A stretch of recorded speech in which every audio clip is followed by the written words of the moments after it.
আচ্ছা, আমরা প্রতিদিন যে জিনিসগুলো কিনি সেগুলোর প্যাকেজিং নিয়ে কি কখনো ভাবা হয়? এর ভবিষ্যৎ কি হতে পারে? মানে, এটাকে আরও টেকসই বা সাস্টেনেবল করার যে একটা বিশাল সুযোগ আছে, সেটা আসলে কিভাবে সম্ভব হচ্ছে? চলুন আজকের এই আলোচনায় আমরা ঠিক এটাই দেখব।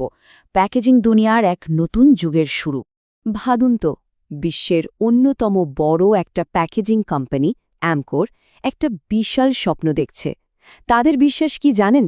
তারা মনে করে এমন একটা ভবিষ্যৎ বানানো সম্ভব যেখানে কোনো প্যাকেজিংই আসলে আবর্জনা হবে না, সবকিছুই হবে সার্কুলার বা বৃত্তাকার।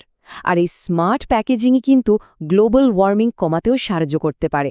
এটা কিন্তু শুধু একটা লক্ষ্য না, এটা রীতিমতো একটা বিপ্লবের ডাক। কিন্তু কথা হলো, এত বড় একটা স্বপ্ন, এটা কি আসলেই সত্যি করা সম্ভব? মানে, বিশ্বের এত বড় একটা কোম্পানি কিভাবে এই প্রায় অসম্ভবকে সম্ভব করার দিকে এগোচ্ছে? চলুন আজ সেই গল্পটাই একটু কাছ থেকে দেখা যাক।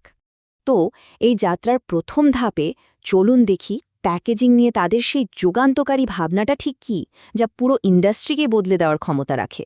সাস্টেইনেবল প্যাকেজিংয়ের এই গল্পে কিছুদিন আগেই একটা নতুন আর খুব গুরুত্বপূর্ণ অধ্যায়ের শুরু হয়েছে।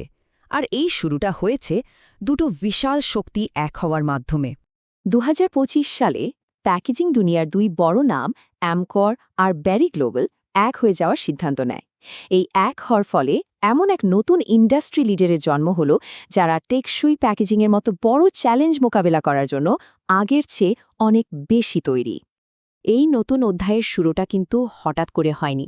এর শিকড় আরও গভীরে। ২০১৮ সালেই অ্যামকোর একটা গ্লোবাল প্লাস্টিক চুক্তিতে সই করে তাদের লম্বা পরিকল্পনার কথা জানিয়েছিল। আর সেই পরিকল্পনায় যেন একটা নতুন মাত্রা পেল ২০২৫-এর ৩০শে এপ্রিল, যখন বেরি গ্লোবালের সাথে তাদের সংযুক্তিটা সম্পূর্ণ হল। আর ৬ই মে থেকে শুরু হল তাদের এক নতুন যৌথ পথ চলা। ভিশন তো বোঝা গেল, কিন্তু আসল কথা হল কিভাবে তারা এই সার্কুলার বা বৃত্তাকার অর্থনীতিকে বাস্তবে নিয়ে আসছে। চলুন এবার তাদের সেই উদ্ভাবনী কৌশলগুলো একটু দেখে নিই। আচ্ছা, এই যে সার্কুলারিটি বা বৃত্তাকার ব্যবস্থা বলা হচ্ছে, এটা আসলে কি জিনিস? খুব সহজ করে বললে, এটা হলো এমনভাবে প্যাকেজিং ডিজাইন করা যেটা ব্যবহারের পর আর ফেলে দেওয়ার জিনিস থাকে না, বরং এটাকে আবার সংগ্রহ করা হয়, রিসাইকেল করা হয়, আবার ব্যবহার করা হয় কিংবা কম্পোস্ট করা হয়। মানে, সোজা কথায়, বর্জ্য না হয়ে এটা সম্পদে পরিণত হচ্ছে।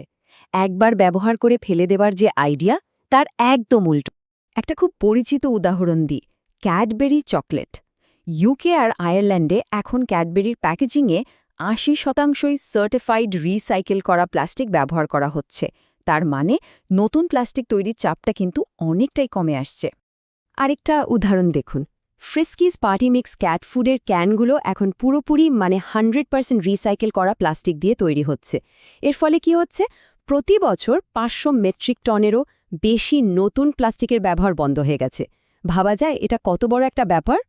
রিসাইকেল করা জিনিস ব্যবহার করা তো একটা দিক, আরেকটা গুরুত্বপূর্ণ দিক হল নবায়নযোগ্য জিনিসপত্র ব্যবহার।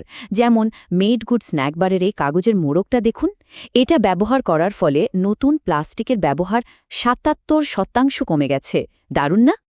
আর এই পরিবর্তনটা কিন্তু শুধু ইউরোপ বা আমেরিকায় হচ্ছে না। যেমন ধরুন, অস্ট্রেলিয়ায় টিপটপ পাউরুটির প্যাকেটে এখন ৩০% রিসাইকেল করা প্লাস্টিক থাকছে, যা সেখানকার ইন্ডাস্ট্রিতে এই প্রথম। তার মানে এই টেকসই প্যাকেজিংয়ের ঢেউটা কিন্তু সারা বিশ্বেই ছড়িয়ে পড়ছে। এখানে একটা খুব জরুরি বিষয় আছে যেটা বুঝতে হবে, রিসাইকেলেবল আর রিসাইকেল রেডি কিন্তু এক জিনিস না। রিসাইকেলেবল হলো সেইটা যেটা আসলেই রিসাইকেল করা হচ্ছে, মানে বাস্তবে হচ্ছে, বড় স্কেলে হচ্ছে। আর অন্যদিকে রিসাইকেল রেডি মানে প্যাকেজটা এমনভাবে বানানো হয়েছে যেটাকে রিসাইকেল করা সম্ভব, টেকনোলজি আছে, কিন্তু সেটাকে সংগ্রহ করে আলাদা করার মতো পরিকাঠামো এখনও সব জায়গায় নেই। এই পার্থক্যটা খুব গুরুত্বপূর্ণ। তো পণ্যের ডিজাইন বদলানো তো একটা দিক হলো, কিন্তু টেকসই ভবিষ্যতের জন্য আরেকটা মস্ত বড় চ্যালেঞ্জ হলো কার্বন ফুটপ্রিন্ট কমানো। চলুন দেখি জলবায়ুর ওপর খারাপ প্রভাব কমাতে তারা ঠিক কি করছে। কার্বন কমানোর জন্য তাদের এই রোডম্যাপটা দেখুন। সবচেয়ে বড় ভূমিকা রাখছে নবায়নযোগ্য বিদ্যুৎ, প্রায় ৩১%, আর সাপ্লাই চেইনের উন্নতি, প্রায় ২৭%। তবে পণ্যের নতুন ডিজাইন বা রিসাইকেল করা জিনিসের ব্যবহারও কিন্তু পিছিয়ে নেই।